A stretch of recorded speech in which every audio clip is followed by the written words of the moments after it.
Director of Purushottam public school Ratnakar Parida.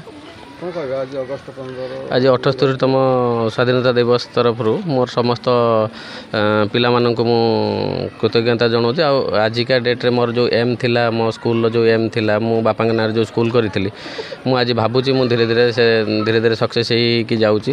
कारण मोर मो पाखे एत संख्य पिला आज भी बहुत संख्यार पिला भी मो स्कूल जॉइन कर बहुत भल पाइबा मो स्कूल प्रति रही। समस्त अभिभावक मानक कहुच्ची जे तांको रिक्वेस्ट करा होची कि से माने मो स्कूल प्रति एमती भल पाइबा थाउ।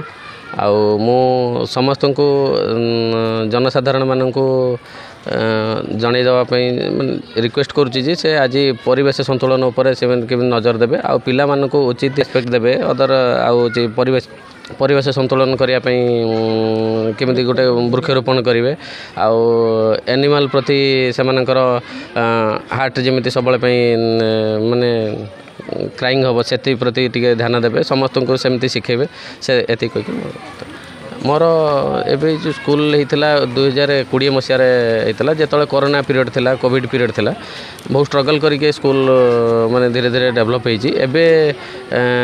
242 स्टूडेंट्स अच्छा।